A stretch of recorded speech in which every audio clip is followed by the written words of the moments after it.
Okay, kung paano po tayo mag-add wallet or magdadagdag po ng accounts. Ayan. Kita nyo guys, nandito tayo sa main profile natin. Dito yung wallet 1 ko. Click nyo lang yung taas guys. Ito yung pinakataas. Yung wallet nyo, i-click nyo lang guys para mag-down. Ayan, nandyan po makikita yung mga wallet nyo guys. Makikita. Ayan, yung wallet 1 ko, Mike Gray TV yung pangalan. And then yung wallet 2 is main wallet 2. And then gagawa tayo ngayon guys kung paano gumawa ng pangatlo. So ang click natin is yung add wallet lang po. Ayan, add wallet and then create new wallet. Create new wallet guys. Ayan, nandito po yung mga secret phrases natin. Pwede nyo kunin kagad yan guys. Or pwede rin mamaya, gano'n, pwede nyo balikan. I-show details nyo lang yan guys. Makikita nyo yung mga phrase dyan. Para yun ang isi-save nyo guys. Isulat nyo yun sa papel para hindi nyo makalimutan. Para kung sakali man na may masira sa phone nyo, ayan, makukuha nyo pa rin yung inyong wallet. Mau-open nyo pa rin. So click natin yung create wallet po. Create lang.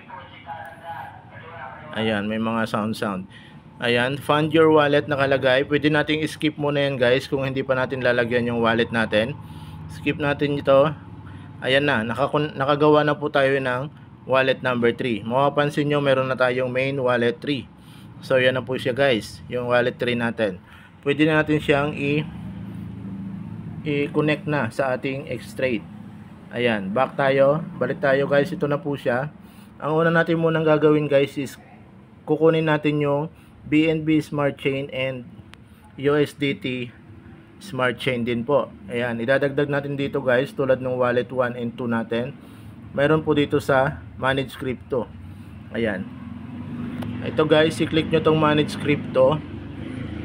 Click nyo lang yung Manage Crypto. And then, all networks nakalagay. Hanapin nyo dito guys yung USDT at saka itong BNB. Ito guys, nakikita nyo BNB Smart Chain.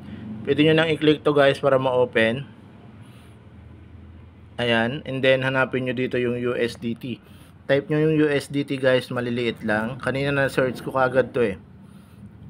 Ayan. And then, hanapin nyo yung USDT BNB Smart Chain din dapat guys, lalabas. USDT BNB Smart Chain. Ayan, nakita ko siya dito kanina eh.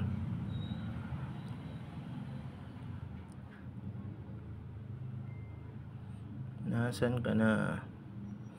Dito ako medyo natatagalan guys eh sa paghahanap ng USDT Smart Chain natin.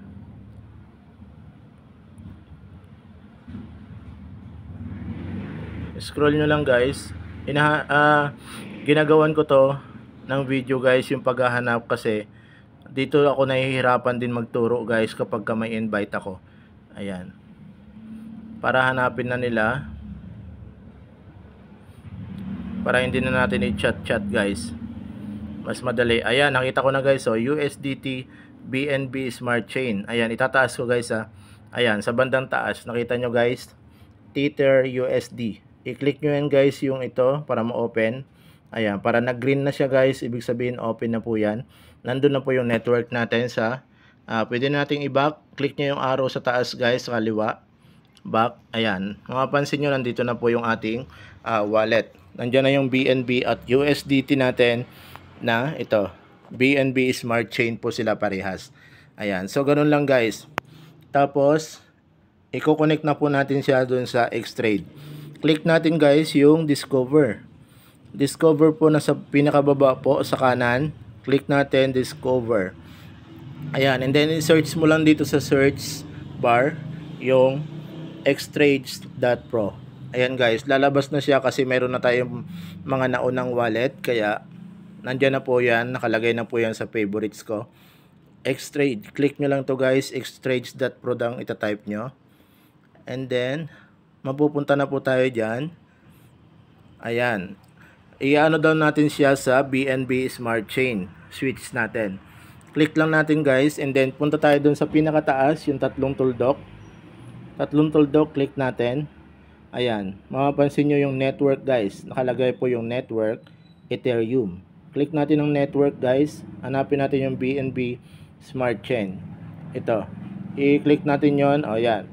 Pag click natin makikita nyo na yung network natin is BNB Smart Chain na po siya.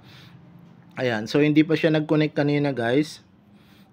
Sa Xtrade yung ating wallet. I-click nyo lang yung pinakababa. Yung dalawang arrow guys na pabilog. Dalawang arrow siya. Yun. Ibig sabihin yon is refresh. I-click nyo lang yon pinakababa po sa kanan. Refresh. Para lumabas yung connect. Ayan guys. Oh, connect. Xtrades want to connect to your wallet. Ayan. Nakalagay dyan. Connect. I-click nyo lang tong connect guys. BNB Smart Chain. Click nyo lang yung connect. And then yun. Nakakonect na po yun. Kapag kanilagyan nyo na po ng laman yan, yung inyong wallet, USDT, makikita nyo na po dito yung USDT nyo. Kung ilan yung USDT dito at pwede na po kayo mag-upgrade. Ganon. At kung mag-upgrade kayo guys, dito nyo lang mailalagay yung referral code ng nag-invite po sa inyo. I-click natin for example yung upgrade natin guys. Ayan. Pag nag-register na kayo ng account or kung may laman na, pwede na kayo mag-upgrade guys. And then i-paste nyo lang dito yung referral link or referral wallet ng inyong yung nag-invite po sa inyo dito sa enter wallet address. Paste nyo lang yan guys and then click nyo lang yung register. Ganun lang guys, kadali. Pag na-register nyo na yan, kung may USDT na kayo, pwede na kayo mag-rank up. Ayan. So, ganun lang guys. Hanggang dyan muna yung ating video. Para sa tutorial natin sa pag-add ng wallet or pagdagdag po ng accounts. Ayan. Thank you so much guys. Happy earnings po ka Xtrades. Thank you.